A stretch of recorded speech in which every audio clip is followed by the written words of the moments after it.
Vereador. Esse é o político que fica mais próximo do povo. Mas não acredite quando ele prometer que vai fazer aquela obra que está precisando na sua rua. O vereador representa o legislativo municipal, ou seja, ele não é um administrador como um prefeito e nem tem autoridade fora do seu município, como um deputado estadual. A obrigação dele é fiscalizar as decisões do prefeito e elaborar propostas de lei. Os temas em que os vereadores podem se envolver são aprovação das contas do município, saúde e educação municipal, linhas de transporte, a função de cada área da cidade e impostos do município.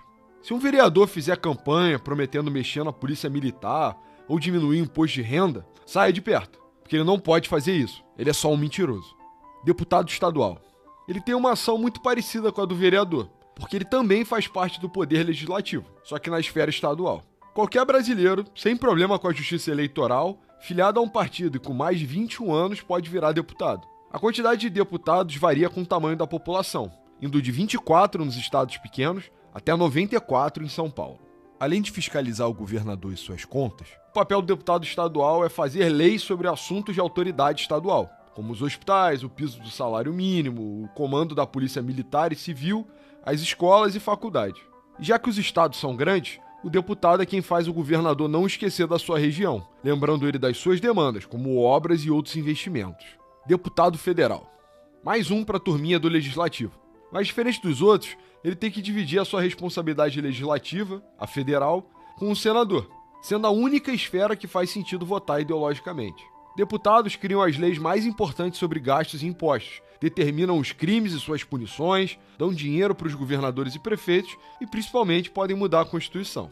Além disso, eles limitam os poderes do presidente, não só aprovando suas decisões, mas também começando os impeachments. Mesmo com esses poderes, na prática, o deputado tem pouca força no governo, já que o Brasil é um país hiperpresidencialista. Ou seja, o grosso da autoridade fica com o executivo federal. Os deputados tentam fortalecer seu poder de articulação, se organizando em bancadas com ideais comuns, como a bancada do boi, da bala e dos sindicatos. Dado que esses grupos conseguem travar a agenda legislativa do presidente, os deputados costumam negociar cargos e verba em troca de apoio na Câmara. Senador.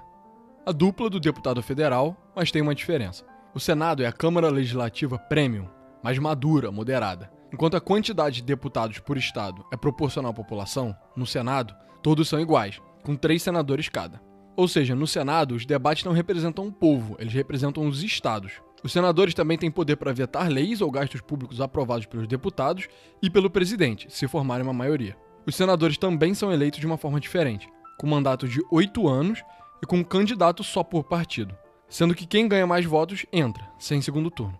Os senadores também mantêm em xeque os outros poderes, julgando o impeachment do presidente e iniciando o impeachment dos juízes do STF. Suplente. Já pensou o que ia acontecer se o seu querido deputado, senador ou vereador morresse? Pois é, ou se ele fosse cassado, renunciasse, entrasse de licença médica. Muita coisa pode afastar um político do seu cargo, e nesse caso, ele vai ser substituído por um suplente. Para os vereadores, deputados estaduais e federais, os suplentes são os candidatos, dentre os que não se elegeram, que tiveram o maior número de votos. Primeiro assume o que teve mais votos, depois o segundo, criando uma lista de espera dentre os candidatos do mesmo partido. No caso do senador é diferente, porque ele é eleito numa chapa já com seu suplente. Então, na hora de votar para senador, vale a pena dar uma olhada em quem ele vem arrastando junto. Vai que acontece alguma coisa. Prefeito. É o chefe do executivo no município, ou seja, quem gasta o dinheiro dos impostos e implementa as leis, mas só as municipais. Então, ele que cuida e regula o território das cidades, que inclui as ruas, praças, prédios, e o transporte público para a população ir de um lugar desse para o outro. Na educação, o município cuida das creches e do fundamental, então tudo até as crianças irem para o ensino médio. Na saúde, cuidam de postos de atendimento básico. E na segurança, ele tem a guarda municipal, que mantém a ordem pública, mas sem poder de prender ninguém e, na maioria das vezes, sem armas. Os impostos que financiam essa festança são o IPTU, o ISS e o ITBI. Governador. É o chefe do executivo do estado, então é bem parecido com o prefeito, só que manda em muito mais gente e tem mais poder. Ele manda na Polícia Militar, que executa operações e combate o crime diretamente, e na Polícia Civil, que investiga os crimes, além de construir e operar presídios. Então os governadores são os principais políticos responsáveis pela segurança pública no Brasil. Na saúde, ele opera os hospitais, que fazem atendimentos complexos, e na educação cuida do ensino médio e possivelmente o de universidades estaduais, como a USP e a UERJ. Fora isso, ele cuida das estradas, dos aeroportos, do saneamento, do Detran. Os impostos que financiam isso tudo são o ITCMD, o ICMS e o IPVA, mas boa parte da sua verba também é repassada pelo governo federal, então é bom que ele se dê bem com o próximo cara. Presidente.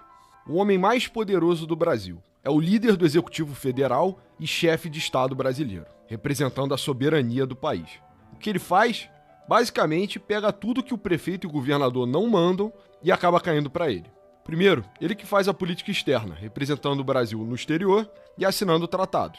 Internamente, ele é o responsável pelas maiores obras de infraestrutura, pelas principais estatais, pelas agências reguladoras e por ditar as diretrizes e o orçamento para as áreas de educação e saúde. Então, quem é o responsável final por proteger o meio ambiente? O presidente. Pela Petrobras? O presidente. Pelo Ministério da Educação? O presidente. Ele ainda trabalha junto com o Congresso para alterar os principais programas sociais, como a Previdência e o Bolsa Família, as leis trabalhistas, como o salário mínimo e outras políticas públicas. O presidente ainda aponta os líderes do Exército, da Polícia Federal, do Supremo Tribunal Federal e o presidente do Banco Central. Tirando asfaltar a sua rua e mandar no Detran, o presidente influencia tudo que o Estado faz no Brasil. E esse poder todo é financiado principalmente pelo imposto de renda. Vice. É um clube criado em 1898 que joga no estádio de São Januário. Brincadeira. Os chefes do executivo de cada esfera, federal, estadual e municipal, cada um tem um vice, que assume seu cargo temporariamente enquanto esse viaja ou está doente, ou permanentemente, caso ele sofra impeachment ou morra. Enquanto isso não acontece, pode ocupar um ministério ou secretaria, ou ser um articulador político nacional ou internacional, para levantar apoio para o seu chefe. Ministro. É um cara apontado pelo presidente para mandar no ministério. Ou seja, ele vai ser o representante do presidente para implementar suas políticas públicas numa área. Na educação, na saúde, na economia e em muitas outras. Então, por exemplo, o ministro da Fazenda cuida de várias secretarias e conselhos sobre política econômica, monetária, impostos, da CVM, da Casa da Moeda, da Caixa e do Banco do Brasil. O ministro da Educação cuida da distribuição de dinheiro e a determinação de currículos para escolas e universidades do Brasil. Além disso, os vários ministérios têm equipes técnicas que apoiam o Congresso na elaboração de leis para as suas áreas, como o Ministério da Fazenda apoiando a reforma tributária. Secretário.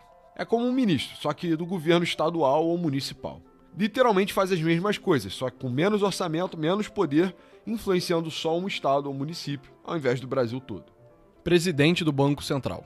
É indicado pelo presidente do Brasil e lidera o Banco Central, então é parecido com o ministro, só que de um órgão diferenciado.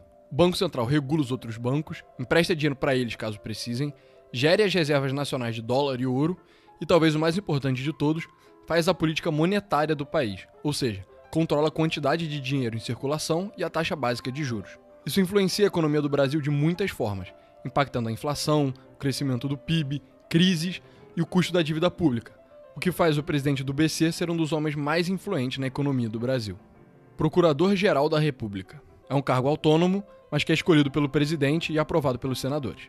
O líder da PGR é o líder do Ministério Público Federal, ou seja, um cargo muito importante, porque ele é o grande fiscal da Constituição, podendo entrar com processos para derrubar leis que não sejam constitucionais e processar qualquer um que desrespeite o direito dos cidadãos. O procurador também é uma grande ferramenta para combater a corrupção, porque é ele quem abre as investigações se receber uma denúncia, além de acompanhar a polícia para garantir que eles estão agindo conforme a lei. Advogado-Geral da União. Esse é o advogado responsável por defender o governo federal na justiça, além de prestar assessoria jurídica às ações do executivo. Acaba que a AGU se envolve em todo tipo de tema, por exemplo, representando as famílias afetadas na tragédia de Mariana, mas também cobrando dívida dos cidadãos que não pagam imposto de renda. O presidente pode nomear quem ele quiser, só que geralmente os membros desse órgão fazem uma lista com 6 nomes e daí o presidente escolhe um deles. Ministro do STF. Muitas vezes pode parecer o cargo mais poderoso do Brasil, mesmo precisando de uma nomeação do presidente para entrar. Essa é a instância mais alta do poder judiciário no país e dá a palavra final nos processos mais importantes do Brasil, incluindo de políticos, além de ser o grande guardião da Constituição de 88, vetando leis que consideram inconstitucionais. Pela natureza da nossa justiça, os ministros ficam sobrecarregados e acabam opinando em todo tipo de assunto, recebendo 80 mil processos só em 2023. Cada ministro também acaba sendo especialmente poderoso porque, já que seria impossível ter opinião de todos em tantos processos, mais de 80% dos casos são decididos por um juiz sozinho. É bastante poder para um homem só.